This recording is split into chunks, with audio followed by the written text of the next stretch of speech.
What's going on, guys? This is Really Product News. This is part 2 of what happened after the video, the viral seatbelt stop. I'm going to say this real quick. I didn't have any big fireworks or anything because this Really Product News has been going through some stuff. It seems I've gotten shizzadoed, bizanned without saying it outright, and it sucks. It really, really, really sucks. Past week and a half, my analytics have dropped 80%. So I know only my really hardcore fans are seeing this. I know people with my notifications aren't the only ones seeing this, because after that, it's something's happened. But don't worry, we're not giving up. We're gonna call the big dogs in and see if we can get something going. Anyways, this is me at the Civilian Office of Police Accountability Headquarters. That's Investigator Nufio in the center there, and Investigator Whitehouse sitting down. I'm giving an affidavit. I'm affirming a sworn statement of facts, and when you do that, there has to be 2 people in the room, the regular investigator and then a witness. That's true for COPA and internal affairs. The way they do it is you make a complaint through COPA. If they see that as a criminal violation or a civil rights violation, civil liberties violation, they will keep the case. If they see it as a policy violation, they'll give it to internal affairs. So, first of all, this is the type of headlines that COPA's been getting lately. They've been getting shredded by the mainstream media, and it's not come to a surprise, because people were contacting me a month or 2 ago to talk about it or give comments about it, and I was involved with the case with them, so I didn't see it as being appropriate. But yeah, they're COPA's, I don't know. They're trying to get another acronym in there called CPAC, which is even more civilian orientated and even more in the hands of the people. So we'll see what's happened. But let's get the show started, because this is an interesting one. This is the Disorderly Product News at COPA headquarters, giving my affidavit. This is the audio and video recorded interview.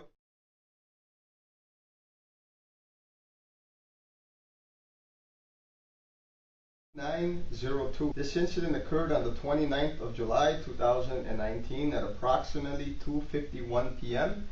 The incident occurred in the vicinity of 1220 North Pulaski Road in Chicago. My name is Investigator Oscar Nufio. My name is spelled Oscarnufio. My COPA badge number is 74. Today's date is the 6th of August 2019. It is approximately 2 p.m. right now. And this interview is being conducted in a civilian interview room at the COPA office at 1615 West Chicago Avenue. I have another COPA investigator present for this interview. If you could please introduce yourself. For the record, COPA investigator Joel Whitehouse, COPA badge number 88. Before I turn on the recorder, I explained to you that we are a city department that is completely independent of the Chicago Police Department, and that our job is to investigate incidents involving the police and complaints such as this one that are made against them. Yes, sir. We do not employ any police officers, nor do we represent the police, but we also do not represent you or any other civilian making a complaint or a witness either. Do you understand who I am and what it is that we do here? I do. Okay. And did I explain that to you? You did. Okay. And did I ask for your, do you voluntarily give me consent for me to record this interview? I've given my consent. Okay. And then finally, I have a sworn affidavit here in front of me, and I'm going to be asking you to sign this at the end of the interview. And this is basically, you swearing or affirming that the statement you just finished giving me is the truth. Will you agree to tell me the truth? Of course. Okay. All right. So let's go ahead and start from the beginning. If you could tell me what happened on that afternoon, Yeah. from start to finish, and what you're complaining about. Okay, well, I can tell you when I'm complaining. I can give you a brief history. Okay. Sure. So, I go to school at Malcolm X. That's on the west side of Chicago. Okay. It's across the street from the United Center. Okay. I also have a business Okay. in which part of my marketing campaign is I pass out flyers door to door. Mm-hmm. I know a young African American gentleman, and he decided he wanted to come with me one day. So I went and picked him up from the west side. Okay. I asked him if he had any friends. Now I'm not Mother Teresa, but I asked him if he had any friends. He yelled at somebody. The rest of the block heard it, and I had about 30 people coming up for me, asking me to take them with them.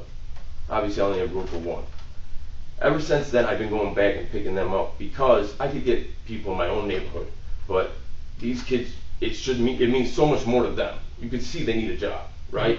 Okay. So if I in some way can help them, but just because I need somebody, it means more to them than it would ever mean to anybody else in my neighborhood. If that makes sense. So, this car, which is a newer model car, a nice car. I've never had any problems with the police in that car. Okay. The car's gone now. My delivery car, the car I use, is a 1999 Honda. It's an older model car. Okay.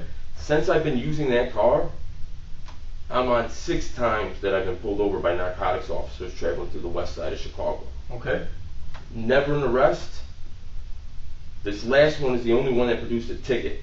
The Okay. one before this produced 2 parking tickets, which I Okay. have to go defend. They give me a block of time, Monday through Friday, all the hours that they're open. I can go anytime, which means the officers obviously aren't going to be there. So it's Okay. just a waste of my time Mhm. because it's not a parking ticket. You pulled me over. It's a moving violation, but you wrote it as a parking ticket because you didn't have a moving violation book. Mhm. So they're just screwing me over. And one of the other times they pulled my pants down to the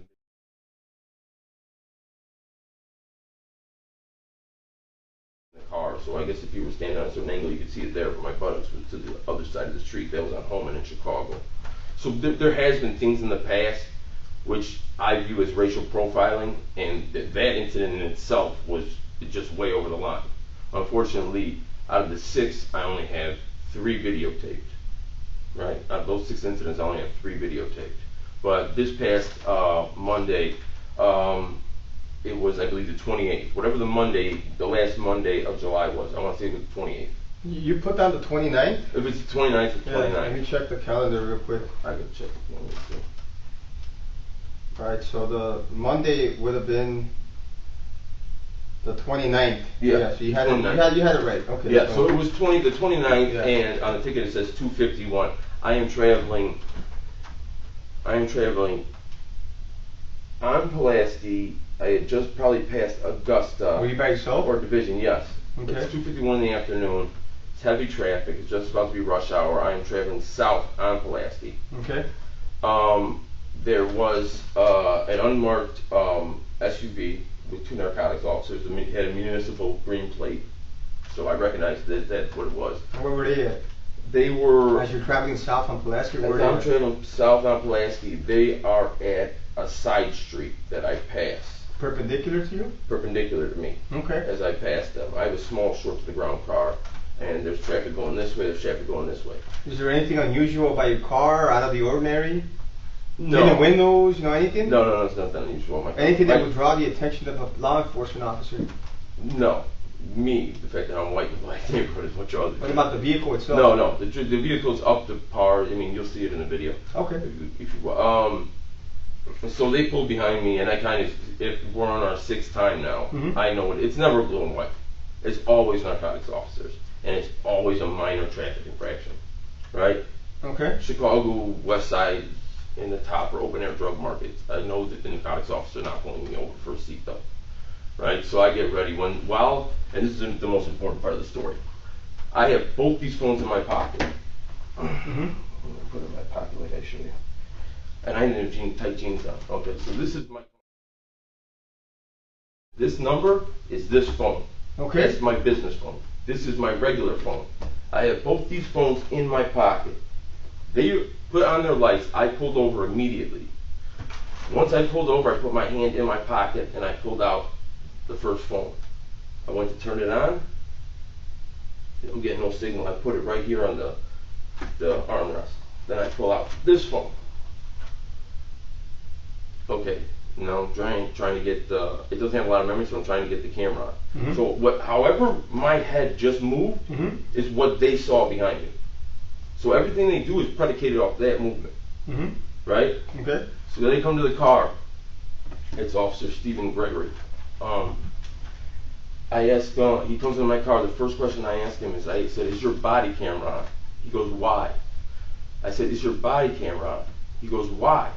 I said, is your body camera on? He takes his hand, he pushes a button one time, and says, now it is. So, I mean, obviously we're getting off the wrong foot here. He knows why his body camera needs to be on. It's CPD directives and policies, and it's a federal consent agreement that anytime he's within public, he has to deal with the public, he has to turn it on. So why he asked me why, I don't know. My guess is that he's trying to buy time because he doesn't know what he did 30 seconds before, right? Okay. But that's just my guess. So he asked me for my license, and obviously I'm obligated. I'm in a traffic stop. I'm obligated to give my license. I give him my license. After I give him my license, he asked me, what did you bend down and put underneath your passenger seat? And how I answered was, I don't answer questions. When I said that, he reached his hand in, unlocked my door, and opened my door. He said, step out. I said, what do you mean step out? I'm like, I didn't do anything. He's like, I don't know. You may have hit a gun. You may have put in a gun underneath that car, underneath that seat. I don't know that. You need to step out. I'm like, I didn't do anything wrong. He only opened his door, that side of the door, by pulling the button up. Then he unlocks the other side of the door. On the other side is Kimberly Oppedisano, his partner. She opens the door and she screams, she yells, "Get out of the car, sir." Then I exit the car. Right? I put up maybe a 20-second fight. I got out of the car, I bring my camera with me. When I bring my camera with me, she says, I don't know why you need your camera, we're all filming here, which is kind of the same rhetoric they always use, right? You don't need to tape, we're taping. Like, I have access to their cameras, right? So I said, well, why are you getting so excited if I'm taping, if you're taping? I'm just telling you. And what happened? Did she allow you to take the phone to record? Oh yeah. I took the phone because when you first put me over, I put it in the rocker, aimed it at him, the holder. Yeah. And then I took it out of there, and I stepped out, and I have it, and he's now grabbed the back of my shirt, and he wants to go put his hands in my pocket. I said, absolutely not. I said, you can do a cursory search of my person for a weapon, because that's what you're going on, a weapon, right? And now when I'm talking in this, I am saying, if I bent over, I am just using their statement theory of events. I by no means ever bent over. I'm just using your best shot is I'm using what you're saying I'm doing, and I still don't believe you've gathered enough evidence. I don't think you have a reasonable belief that I have a weapon, and I'm going to use it against you based on the fact that my head moved up and down, or however you thought it moved by taking two phones out of my pocket, right? I don't think you've met that standard. Right? Okay. So we're arguing back and forth about that. She goes in my car. Now she's fully in my car, underneath my seat, digging around. That's when my temper really went up. So I put the camera in the car. What you doing in my car? She has absolutely no right to be in my car. You can pull me out of the car. You cannot get in my car. You know what I'm saying? And I don't even think they reached the reasonable belief portion. I don't even think they satisfied that, but they definitely did not satisfy probable cause to be in my car. So we go back and forth, and I'm screaming stuff. Gregory versus Ohio, in 1968 Supreme Court case that set precedent for the Fourth Amendment to the Constitution. She said, I don't know the law. I say, what's the Fourth Amendment? She says, I don't answer your questions. So it's kind of like this adversarial relationship, right? Now they go to, and two other blue and whites have come on the scene. I did a FOIA request. I'm not getting anything from the two people that actually pulled me over, Gregory Stevens and Kimberly Oppedisano. It's come back that their dash cam wasn't on, and I'm not hearing anything about their body cameras. The two other officers came back right away, and I have their dash cam. I have their body camera footage. You're saying that you already put in a FOIA request and you obtained copies of the video? Yeah, I have the videos. Okay. I have both of their videos. Okay. So I'm outside the car. They're asking me she's inside my car. He's got me by the back. The two officers, one's on that side, the other one's on this side. Jursac's on this side, Alvarado's on that side. And Jursac kind of told me to calm down. And they're asking me do I have insurance? I said, yeah, I have insurance. It's in And they said, where is it? I said, it's in the vehicle. But I'm still telling her to get out of my car. So I'm kind of having a conversation, yelling at her to get out of my car while they're asking me questions. So they keep on asking me, where is it? I said, it's in my car. They said, where in your car? I said, I don't know. Because I know where it's at in the car. But I don't want to answer because I know she's going to open it up and get it. Not that there's anything in the car. There's nothing in the car. And nothing in the car in the sense of anything illegal. Obviously, there's stuff in the car. Okay. There's nothing illegal in that car. Okay. That's why I was so confident to, be the way I was. So I said, well, unless I'm in the car, I can't give you the insurance. So I go in the car, I give them the insurance. I find the insurance right away, I give it to them. She takes it and she goes something like, how about you give me an insurance that's valid? Like she didn't even say a copy. She just like, this is not valid. This says effective 3/26/2019. So I'm like, shit, because now they can tow my car and everything, but I know that insurance. Now I'm kind of panicking because this is the first point in where I might be in trouble. I know I didn't do anything wrong. The insurance you had was it's like a paper copy, it's a card. What is it? It's a paper copy, but it's inside something. It's exactly like this, but more harder than this. Okay. With sharp edges. And what was the expiration date on that? The expiration date was the same, April 26, 2020. So once I got it back and I looked at it, I'm like, what does that say? Now I'm really mad. I'm like, what does that say? And I have to apologize for my language at this point in the video, but I was extremely emotional because of all the things that happened beforehand and what is happening now. Like, I knew they were pulling me over to get inside my car. I just didn't think they were ever going to, you know what I'm saying? I think they were going to see the tape. They weren't going to try anything funny, but they did it anyways, right? So I completely feel violated by them patting me down. Like, who wants to take a stranger groping them? I'm at work, you know what I'm saying? Like, I'm at work at the moment. I don't want my closest friend, my mother, going through my car with all my personal stuff. I definitely don't want the stranger who I'm in an adversarial relationship with going through my stuff. So, yeah, she took it, and then and I'm yelling at her. I'm saying something like, you're searching my car, you can't read an insurance, you're a fucking joke. And she takes it and she throws it like a Chinese star, kind of. And it hits me in the throat. Okay. Drops down. She goes, wait right there. I'll be back with your ticket. Give me she says something to that effect. She goes back. I'm yelling, how dare you guys go in my car? But I'm yelling it to myself, And Jursac, who I have to say, he was commendable. And I told him in the video, I'm like, listen, man, you weren't here when it started. You don't know what happened. You have to come in afterwards and back them up. I understand it. I'm not mad at you at all. So he was a gentleman and he was completely professional. Okay. So they wrote me a ticket. What was the ticket for? No seatbelt. They couldn't. I didn't have my seatbelt on, which they did. So when the officer first approached your driver's side door / window, did you have the seatbelt on at that time, buckled? No, because I had to get my phone out of my pocket. So you first thing I did, you removed the seatbelt in order to access your phone? Yeah, I had two phones in my pocket. Okay. But when the officer arrived at your window, what he observed was that the seatbelt was not on you? Oh yeah, the seatbelt was on me at that point. Okay. What you were saying? And we would have saw, but he didn't know why he had to have the camera on. Yeah. So at that point, they went back and wrote me a ticket. He came back and gave it to me. We're just going back and forth, and he says, mail it in. I said, I'm not mailing it in the sense that you could rip it off there. In the sense that I'm not mailing it in and paying it, right? I'm getting a court date. And he said, no, just mail it in. I'm like, oh, trust me, I'm not mailing it in, just show up for court. And then that was the end of it. I mean, I can show you the video if you want to see it. Okay. After the interview, we can go through that, okay? Yeah. That's essentially it. They gave you the ticket and you were free to go? Yeah, I was free to go, yeah. So, did any officer search your vehicle? Yeah. Who? Oppedisano. Which is the female officer? Yeah. In plain clothes, is that correct? In plain clothes. Okay. And how did she search the vehicle? Like, what did she do exactly?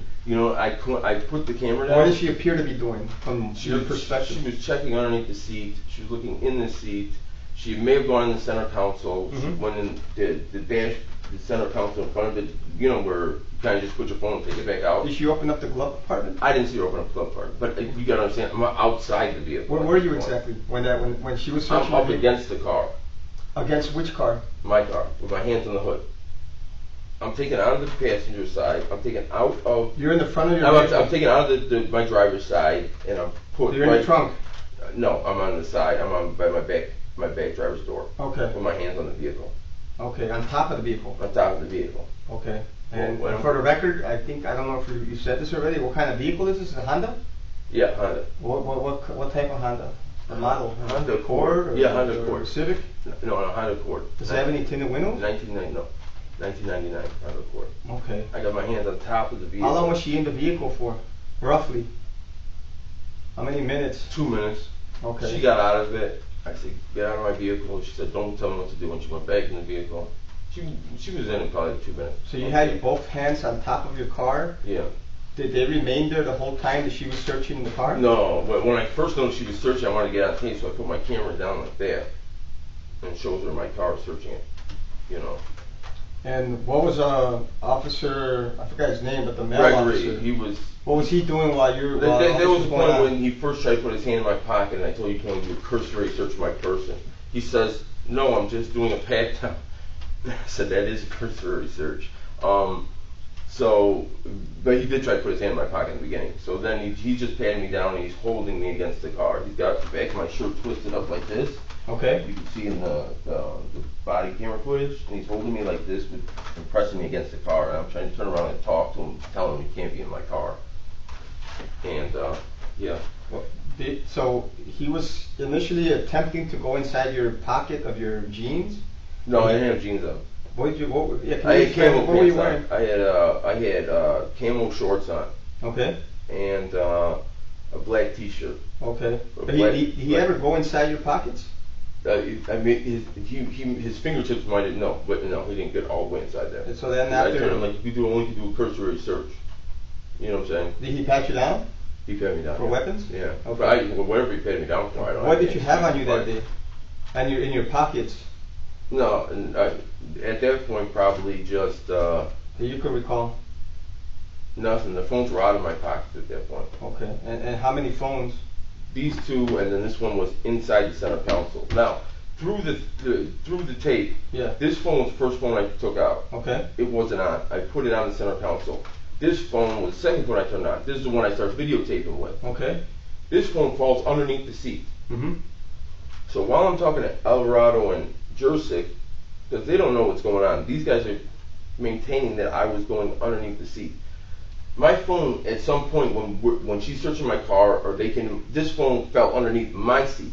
Okay. They were claiming I was going underneath the passenger seat. Okay. So I went in and got this. When Jursac's standing next to the car and they're writing the ticket, I'm like, I got to get out of the car and get my phone. And he goes, oh, that's what was underneath the seat. But that wasn't the case. Yeah. You know what I'm saying? It's just a coincidence that something else was underneath the seat. Do you know what I'm saying? Okay. It fell underneath the seat. He goes, oh, that's what you were reaching for. Okay. But that wasn't the case. At what point did you? How many phones did you use to record? Just one? These two, both, because this one doesn't have a lot of memory on it, and I was so animated. How many recordings do you have? I have 3 recordings. It shut off and came back on. I have 3 different recordings. So Can you explain how they shut off and came back on? No, I mean, because this one just has no memory on it, so it records very little. So it just shut off on its own. Yeah. And what phone is that? This is a Samsung Galaxy earlier model. Okay. This one had no battery, but when they put me back in the car, I started charging it and started video recording while it's in that charger.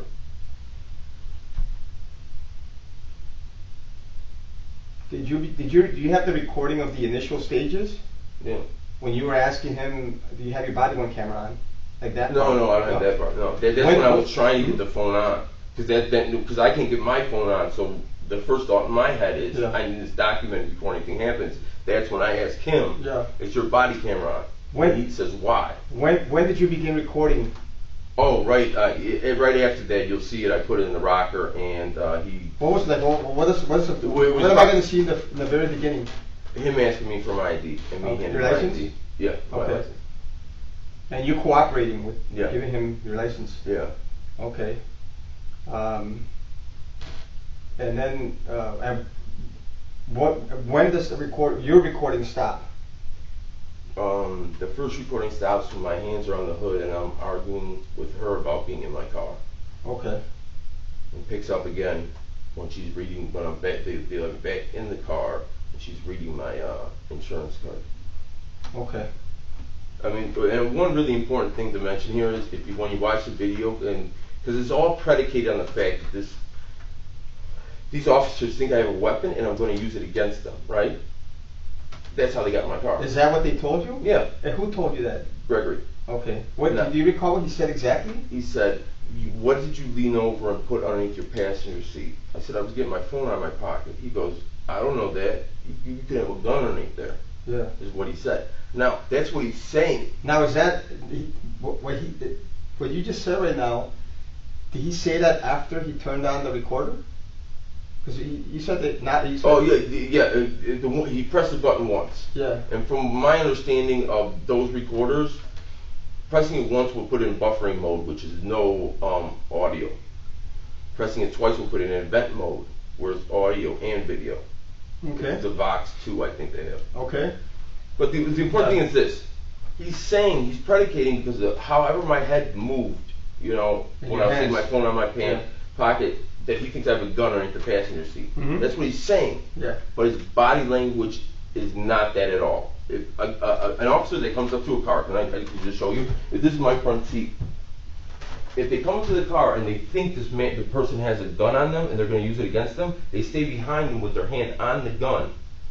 So the person is in front of them, right? So if this person drew his weapon, he'd have to turn. This guy would have time, right? This gentleman is straight in my window like this, with all of his vital organs right in my window. Do you have a recording of that? Yeah. And then his hands don't have to have anything in them. He needs them to be free to draw his weapon. He puts them on my car and leans like this. It's the most unopportune way to stand if you want to draw your weapon, if you're scared this person's going to hurt you. Was your window down? Yeah, completely So you down. could have reached both hands in and grabbed it. If you would have went to reach for something, he was right there. Have you? I guess if he wanted, to do that, he could. But you could tell by the tone of his voice, he's not scared of anything. He's done. Have you ever had an encounter with this officer, any of these officers, prior to the 29th of July? Not that I know. That you're aware of? No. Okay. Did you mention you've been stopped there before in that area? Yeah. But not by these officers. Not that I remember it was them. I have Okay. 3 videos. All Okay. the 3 videos are different narcotic officers, so not these 2. Okay. And he's not the ones that pulled my pants down. How- It wasn't him either. How long would you say the entire encounter lasted from start to finish? 10 minutes, or 12 minutes.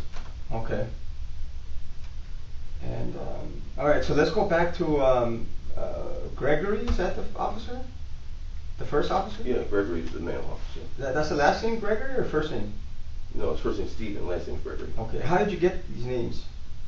Oh, I looked him up online. What do you mean?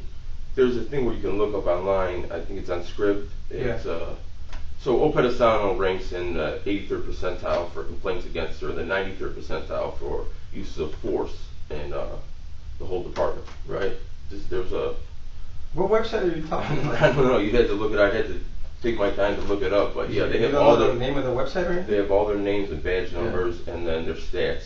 But at the moment as this was unfolding, in the moment of this incident, were you able to read their names or nameplates? No, Did no. they verbally address for the name and they told you, or how? Yeah, at the end when he comes into his car, I ask him for his name, and she stays in the car. She doesn't get back out of the car, come back, give me my ticket. But I don't know who she is. I've never seen her name tag. I didn't see her. My dealings with her were very brief because I was being pulled out of the car. I was held out of the car while she was searching my car. Okay. So I didn't know who she was. So, did you ever visually see a name on any of these officers that you were able to read? Yeah, on Alvarado and Jursac, yeah. And you got that from their because they were Yeah, in uniform. and Gregory, right? yeah, when he came back. You asked him, right? Yeah, I asked him. Can you tell me what happened? Like, you asked him for his name? Or? I said, can I have your name and your badge number? He said, it's on the ticket. I said, I'm not asking that. I'm asking you to give me your name and your badge number.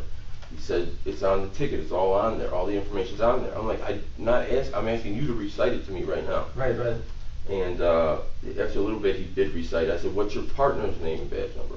He goes, I told you it's on the ticket. I'm like, I'm not asking you if it's on the ticket. First of all, I don't know if it's legible, and who told you I can read? That's one of the things I said. Who says I can read? I'm asking you. I'm a citizen. I'm asking you, as a public official, what's your name and your badge number? And I said, if she doesn't want to get out of the car, I can go to her. And they're like, no, stay in the car. And he told me who she was. What did he say exactly? He said, Oppedisano, whatever her badge number was. And then I asked him where they worked out of, where their command was. Yeah. I said, where's your command? He goes, what, buddy? He goes, what? I said, where do you do roll call at? He goes, I don't do roll call. I said, where do you work out of? And he said, I said, Brandon Central. He goes, yeah, that's right. I told you that before. So while we were yelling back and forth, after he denied the command, and then he said he doesn't take roll call, he said Brandon Central, but I was saying, where do you work out of? And then I said Brandon Central, but he had just said it like 2 seconds prior. Okay. But the first 2 or 3 times, he was just, I don't take roll call. Yeah. What's the command? You know what I'm saying? Okay. He gave you his name being Stephen? Is it Stephen Gregory? Is that what you said? Stephen Gregory. Okay. He told you that? No, Gregory. He just gave me Gregory. Oh, he just gave you Gregory. So that's the end of part 2. Part 3 dropping Wednesday. It's another 20 minutes. And once Investigator Whitehouse starts asking questions, things are going to go sideways. I don't want to tell you how they're going to start going sideways, but he starts making excuses for the officers that are so ludicrous. The officers themselves wouldn't make those excuses. Furthermore, if you think the seatbelt stop was exciting, was interesting, what happens when we have MLO, the activist, on, and she talks about that high-profile murder case with all the court transcripts? What happens when she tells me a story about how her loved one went straight from an interrogation room to an emergency room? And I tell her to go to COPA, and she gets Investigator Whitehouse. And what Investigator Whitehouse told her was, sometimes police officers can get a little rough. Well, my answer to that is, who the hell are you kidding? If you're effecting an arrest, that's one thing. Someone's resisting, that's another thing. When you have them in your care, custody, and control, you've taken their shoes, their shoelaces, their belt. They have nothing on them. They can't protect themselves. And you're beating them because you don't like the answers that are coming out of their mouth. Then no. Sometimes police can't get a little rough. But we're just getting started. Thought the seatbelt stop was interesting. Waiting till MLO gets on here. My name's Disorderly Product News. Part 3 and the end of this will drop Wednesday. Good night.